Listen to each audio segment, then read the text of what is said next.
Hey everybody, Simone here with Bulletproof Business Growth, as always with some ideas and insights, what to pay attention to when you're growing and scaling your business. Today I want to talk about how you could start following Jeff Bezos in his footsteps, how he created Amazon really, and what some of those really strong key pieces are that he's still living by, even though he's not the head of it anymore. But we have to make sure that when we create our small businesses that we live by very, very strong principles, because as all of you know, one of the things that we really focus on with our clients is creating leaders at every level, because that's the only way you're going to get to the freedom and the results that you're looking for.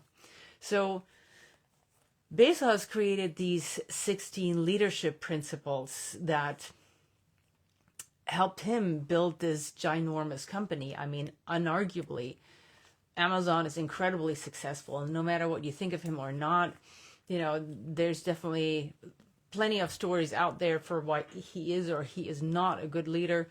But something he did right, that's why, why he is where he is. And these leadership principles, when I looked at them, I thought were actually amazing.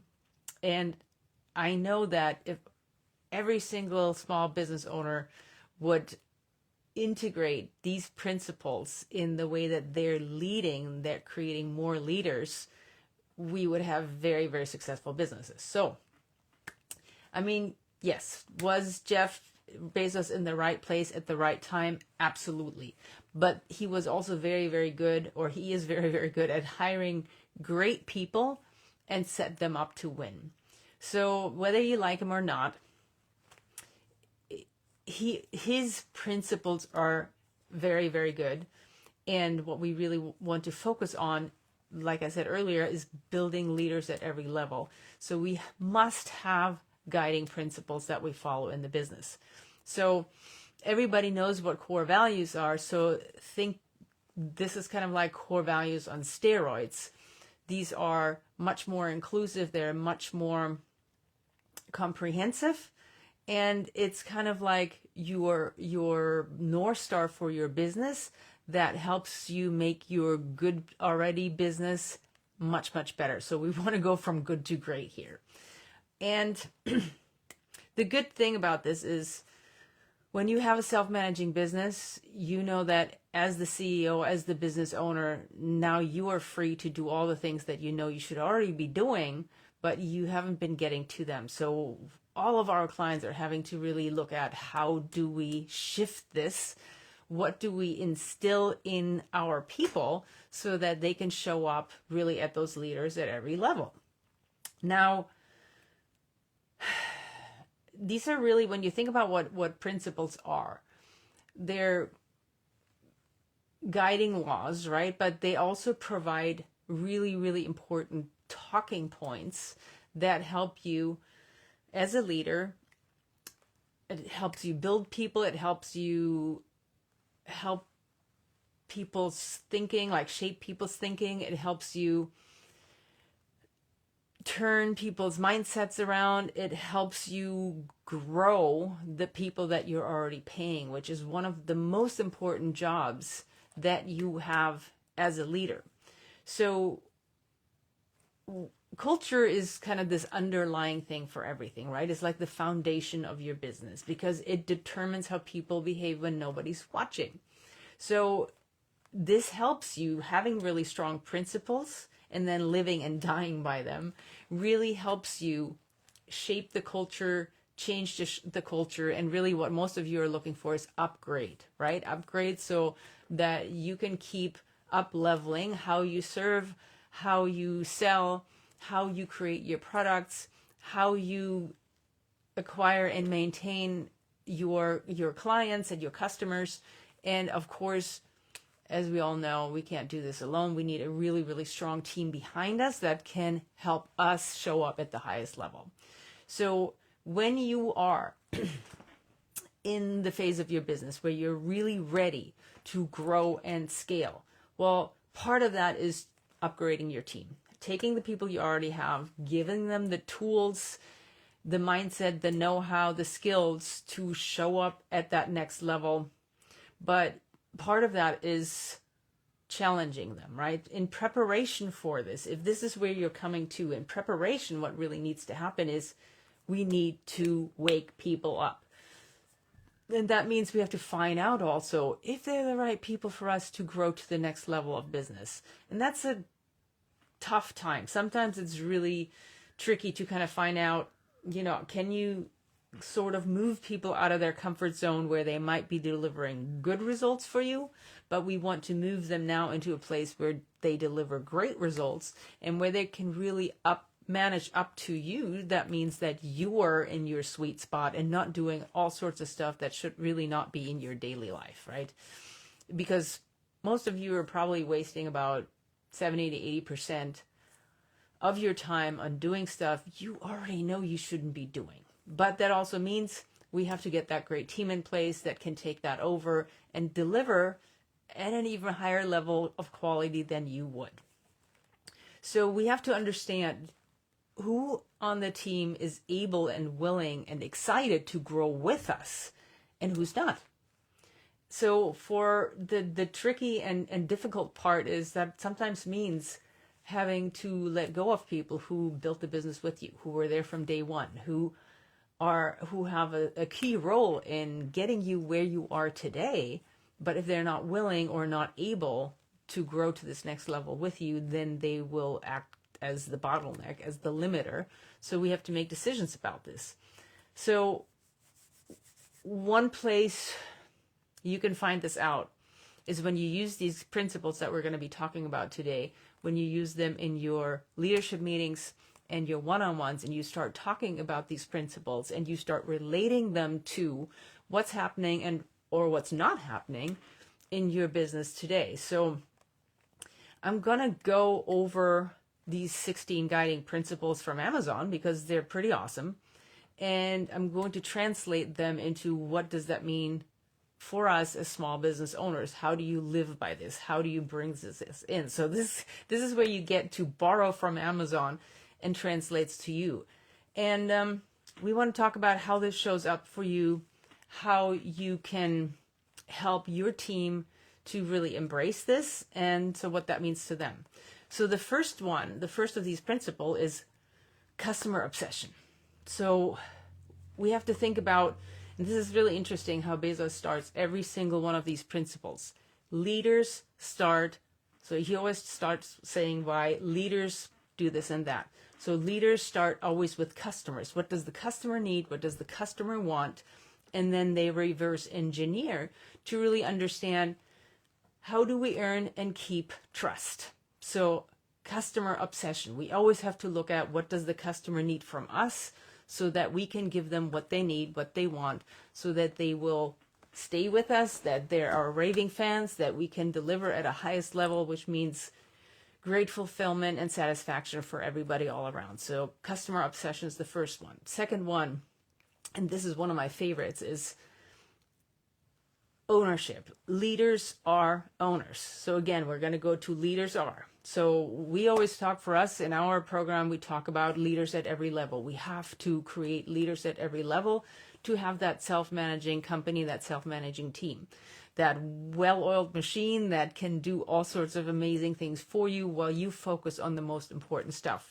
So leaders always think long-term, and they do not sacrifice long-term value for short-term results. So everybody acts on behalf of the whole company, not just themselves or their own little role. So, you might have heard this before when you've spoken to one of your team members and somebody grumbles something about this not being their job. So I hope you haven't heard that before, because that to me would be an immediate reason for dismissal. But this is one that really this is one principle that everybody should really steal and everybody should implement in their own company. Because think about what I said. We should never sacrifice long-term value for short-term results. That's really, really powerful. So that means everybody has to always be at this level of, how can I help? How can I make things better? When something doesn't go right, how can I help to solve this problem. So it's the opposite of this is not my job. Everybody takes out the trash was one of the values that one of our clients wrote at some point. But that's really, really true. It's like everybody gets their hands dirty when it's all hands on deck. When there's an issue to solve, everybody has to ask themselves, hey, how can I contribute to that? So leaders are owners. And then the third one is invent and simplify. So leaders expect and require innovation and find ways to simplify. So we have to help our team members to always ask, what else can I do? To always think about like, what's the next step here? How does this fit into the whole? And really we should never be limited by the way we usually do stuff, right? We always have to look at, is this really the best way we can do this? Or is there another way? Can we go another step? What can we do here to make this even better? So invent and simplify. Now, sometimes that means you're going to try something new and it's going to bomb. But if you don't keep trying something new pretty frequently, that also means you get complacent, you stagnate. And that's the worst thing in business. So invent and simplify. Look everywhere for solutions and new ways of doing things. And then it may take time to get it dialed in, and expect that. That's the expectation to have so that you can be successful. The next one is leaders are right a lot. So what he's saying here is leaders have strong judgment and instincts. And for most of us, as we grow, there is, for many younger business owners or more junior business owners, they come to it with a lot of passion and commitment, and they try all sorts of stuff. And sometimes they get burned, sometimes things fail, often things fail. But we're kind of failing our way up, right? So a lot of times people get a little bit burned on that, a little bit jaded, and then they stop trying. So that means they think about things for too long. They do analysis paralysis, right? They do so much research that in the end they don't even know what they're deciding for anymore. So they have to trust themselves here, right? This is, they like, as a leader, you have to seek diverse perspectives. So you have to trust your own gut, but then you have to question yourself, but then you still have to act. So this is really what he's saying here. So you have to really look at what your beliefs are, and you need to just confirm them to get to better results. But you have to do it fast. So always look to challenge your status quo. Is this really true? Is always the question. But then you can't get stuck in analysis paralysis. You have to move forward. Just remember, especially right now, what you already know got you here, but it's not going to be that thing that gets you to the next level. So that also means the way you've been making decisions, the way you've been trusting yourself, is not fitting the new model anymore. Right. So fifth principle is learn and be curious. And that means you're never done learning. You always want to seek improvement. As small business owners, we have to be incredibly agile. We have to adapt to changing market conditions. We have to keep looking at what can we do better. And then the important thing here, the way he phrased it, is like curious and act to explore. And the emphasis here is on acting. So you want to be curious, you want to seek for new solutions, but then you want to immediately implement and learn from this. Because as we've been saying, there's every time you try something new, oftentimes something breaks, oftentimes actually something goes worse than it was before, but that's part of the process. And we have to embrace that that's part of what it means to constantly be innovating and iterating and improving. So act, implement, and learn from it, and then, wash and repeat. Rinse and repeat, I guess is the saying. All right, so the sixth one, and this is one of my favorites too, is hire and develop the best. Because as leaders, we always have to work on raising the bar, raising the performance level of ourselves and the team. So a big one is, as you up level your company, as you get to hire more experts, you, with every new level, with every new hire, you want to raise the level of the company. So part of that is every leader in your company has to be extremely good at recognizing talent and then moving them through the organization. So always moving them up, always challenging them, always looking for where their highest and best use is. And that changes as you get to know people. It changes all the time. So if not every person in your company has a great leader who's constantly looking at where their talent is and how to utilize that in the best way possible, well, it's a lose-lose situation, right? Because that means the person is not challenged at the right level and the company is not getting the level that they could be getting. So leaders need to develop leaders. And that's a huge, if I say this might be the most important thing I'm going to say this entire episode, because that is really how you keep building a pipeline of talented, committed, engaged, and bought in people, because they get the challenge from you, they get the support from you, and they get to show up with higher purpose and higher impact. And that's like, one of the most important human needs is creating that purpose, that impact, and that meaningful day at work. So developing leaders means you're becoming a coach. It means coaching is a huge part of every single role. When I say leaders at every level, I truly mean like the most junior, the lowest level person in your company could still act as a leader because they perceive themselves as that and they carry themselves as that. So they are an integral part to bringing up the team, because they can coach others on certain things just as others can coach them on certain things. So all your team members have to look at, how can I contribute value to the ones around me? It's a huge part. Coaching is a huge part of everybody's role, because when you think about career development, why is that so important? Well, for one thing, as I just said, that means you're growing somebody who is going to be able to contribute to your company at a higher and higher level, which of course is awesome. But that also means they have new challenges, they're bought in, they're interested, they're inspired, and they value you for what you're bringing to them, right? They recognize you care about them. You are championing them, you're coaching them, which builds a humongous level of trust. It builds closer relationships.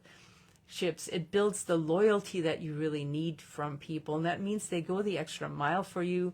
You can trust them.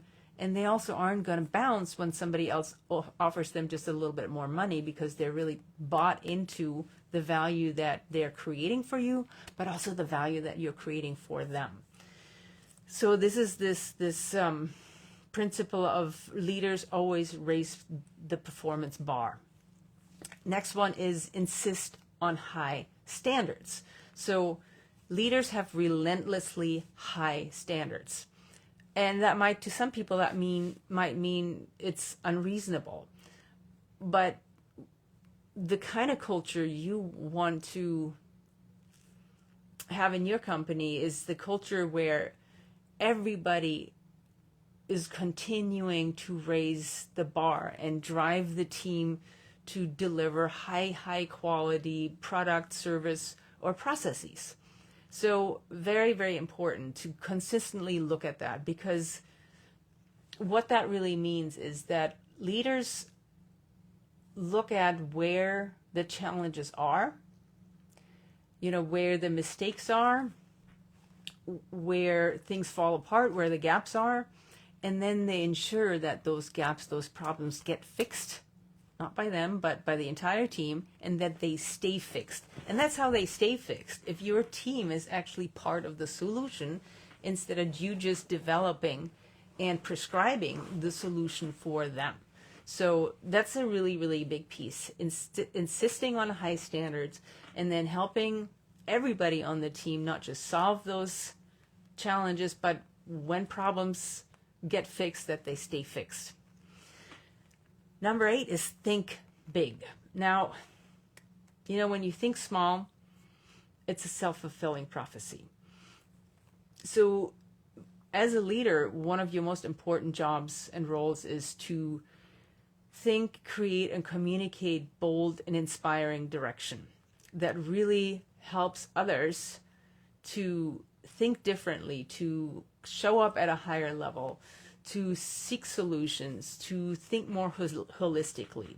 And that's, one of the biggest things we teach our clients is to get out of short-term result thinking, because that's what many of them are just used to living in, and really move into a place where you have that big, bold, inspiring vision that helps everybody understand how they fit into it, how they contribute to it, how they're part of the whole business strategy, and how their small slice, even if it's a small slice, how that contributes to business results, because that means they can show up at a higher level, they can think by themselves, they can create solutions.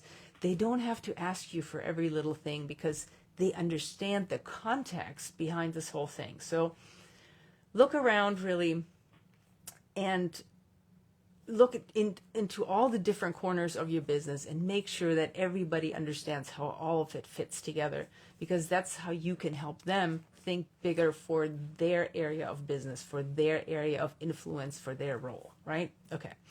So the next one is bias for action, because speed matters. If you don't execute, somebody else will. Actions and decisions are reversible. They don't necessarily need extensive study. I mean, we already talked a little bit about analysis paralysis, but that is really something that many small business owners get stuck in. They're afraid of making the wrong move, so they don't make a move at all. And the truth remains, imperfect action is a whole lot better than no action, because you can always fix, you can always adjust, you can always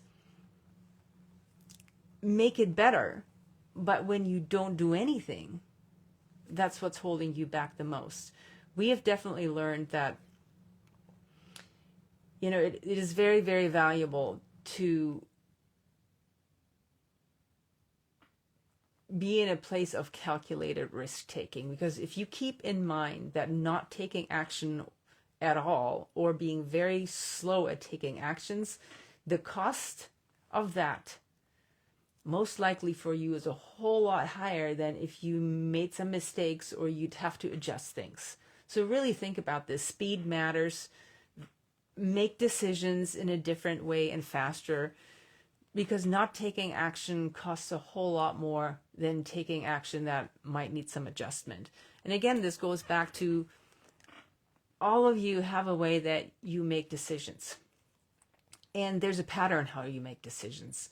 And a lot of times the way you've been making decisions got you to the place where you are at the moment, but we're not talking about at the moment. We're talking about a much bigger result, which means you have to make decisions much faster, even when it might be a little bit uncomfortable or even very uncomfortable.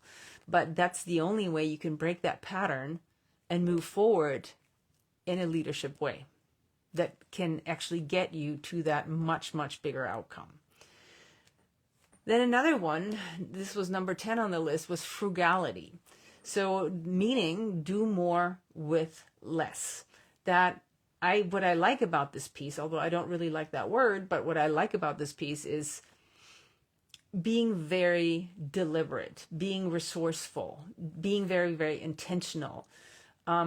Drive resourcefulness, drive self-sufficiency, drive invention, which means you have to audit your processes and your ways of doing things all the time. And that goes back to innovation and all these other things. But you should always think about, how can I do this the most lean way possible, so I don't waste a ton of time, money, energy, resources, because most of you don't have that to waste.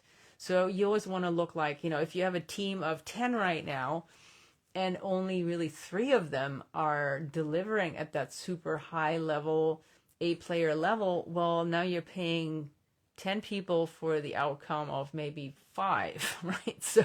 So you're actually paying far too much and you're not getting the results that you need. So the action behind that always is to look at, okay, so do I really need all these people? What if I hired one better person? How many people could I not be paying if I hired actually true committed A players here? So go through that thinking when you have resources in your company that are not, and I'm not just talking about people, I'm talking about systems, I'm talking about processes, software, any of that kind of stuff. Do you really need it?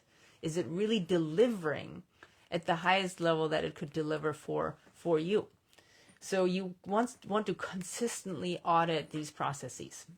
Okay, number 11 on the list is earn trust. Leaders listen. They listen between the lines. They want to hear what people have to say. They're honest in their feedback. They don't hold back. They're kind. They're respectful, but they know that one of their highest values that they can deliver is being honest, being direct, and open and transparent. So sometimes that means sharing mistakes that you've made, because building that trust, earning that trust from your team a lot of times means you have to admit to that you're not perfect, that you've made mistakes. You have to help them understand how you dealt with that, how you resolved it, how you took care of it. But the more people can relate to you because you're honest and you're showing up as a human, the more they're going to show up for you. So you always want to be open and transparent, share mistakes, and talk about how you responded to that. And you want to be benchmarking always against the best, right? So part of that is also having really free flow of information in your company all the way up and down, and direct access. So while it's not best practices to have everybody coming to you every 5 minutes, but when somebody truly has something that's best resolved with you or best addressed by you, they should be able to have that access to you so that we have this direct exchange of information, okay? Number 12 on the list is dive deep. Like, leaders at all levels, they always pay attention to all the details. They audit their processes. They compare what's really happening to the metrics that we want to see. And that's really the piece, right? So what's the story of what's happening and what are the metrics telling us? And we always want to dive deep and make sure that those two actually match. Because a lot of times people say to me, oh, we're doing great. But then when I ask more questions, well, they're actually not really sure what the numbers are that support that story that we're doing great. So we have to understand that in this process, we all get dirty. We all get our hands dirty. We all get into the middle of it. We all take out the trash, because we have to make sure that every T is crossed, every I is dotted. Number 13 is have a backbone. And I love this one. Like, have a strong backbone, which means that you want to disagree and commit. So this is the piece that a lot of our clients have a tough time with, because what I'm saying is we need to have conflict to drive better results. So in team meetings, one of the things that I really encourage my team to do is to shoot holes into what I'm saying.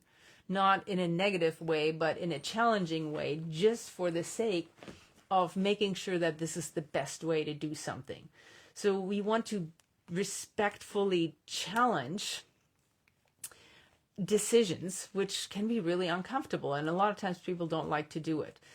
But that means you come in with convictions, you're tenacious, and that you don't have compromise in your values and in your guidelines.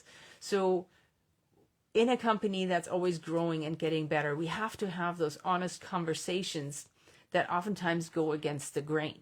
So that means a lot of times you have to tell unpopular truths, make uncomfortable decisions, have those hard conversations that you don't necessarily want to have, but Once the decision is made, everybody has to commit wholly to the outcome, right? So we always want everybody on our team to advocate for their own solution, for the best way of doing things. But once the decision is made, I expect that everybody 100% supports that decision, whether it went their way or not. And that's a really important guideline and principle to have in your company and to talk about often.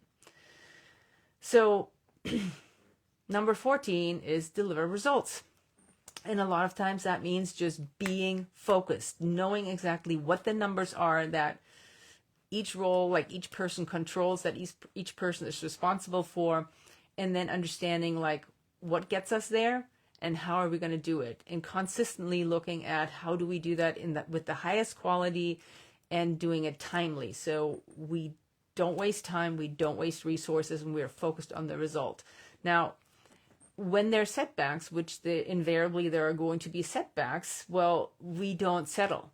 We keep pushing, we keep looking for solutions, we keep looking for ways how we can still get to the outcome, even though it didn't go as smoothly as we thought. And that's this being resourceful thing, this being internally resourced thing, where you challenge your team members to uncover issues early so that we can get ahead of things before they even happen. So deliver results, never settle, always look at how can we solve this problem as a team, which also means being honest about it and making sure that we get it taken care of before it blows up. Another one that we talk a lot about with our clients is creating the best place to work. And because leaders think about what's a safer, more productive, more high performance, more just, more diverse environment that they can help create, that build more leaders like that. Because if that's the way you're modeling it, that also means that every single leader in your team behaves like that with everybody they are leading, with all their directs. And now we have a company that has that culture of what I just said, being productive, being high performance, being diverse, being just, being the company that everybody wants to work in because it feels like a winning place. Now, that also means you have to lead with empathy. You have to focus on that everybody wants to have fun, that everybody wants to grow. And we've talked a lot about today how important it is to foster growth in your team, because that's something that people value more highly than anything. Most people value that much more highly than they even would, their pay. So we want to make sure we can empower people and we can consistently grow them so that they can grow with the company, that they're never going to be part of the discussion when we have to say, hey, is there anybody who can't keep growing with us because they just can't or won't? So support and empower every single team member to consistently be growing, and so that they're always ready for what's next. And part of that is always having a vision. As a leader, you have to have a vision for what it means to make your team more successful, right? So that has to be part of your vision, is how to consistently make that team more successful. All right, and the last one, thanks for hanging in there, is success. Success is your responsibility, right? We are going to go think big. We are not perfect. We're going to mistakes. That means we also have to be humble. We also have to admit that we're always getting better. And that also means that we look at how we can get better. We look at how can we make our customers better? How can we make our family better? Because this is, as small business owners, we have a tremendous responsibility. And that's it, right? Because success gives us a lot of responsibility. So we have to look at how do we holistically impact not just the team, the company, but also the customer, the partners, the community, and the world as a whole. So always keeping in mind what our secondary and further impact is, what that ripple effect of impact is that we are creating, because as small business owners, we have a lot of power in this world. So it's really important to create more than we consume and leave things better than we found them, right? So always think about that piece. How do you impact? So these are the 16 principles that Amazon leads by. And I thought they were really good principles. And as I went through them for myself, I kind of circled the ones where I was like, okay, I really want to keep talking about these with my team, because when we have consistent conversations about what matters and how it influences how we show up and how that influences how we serve and how we deliver, that's a conversation that makes the team better and better, and it gets them focused. It gets them to a level of understanding of a more holistic way of operating, which is, again, what gets us leaders at every level, which means you get the results and the freedom that you're looking for, and you can operate at a much higher level yourself. So I hope this was helpful. We have a brand new training out there that addresses all this in detail. Go to bulletproofbusinessgrowth.com/jump, bulletproofbusinessgrowth.com/jump, and check out the training there. And I will see you next time.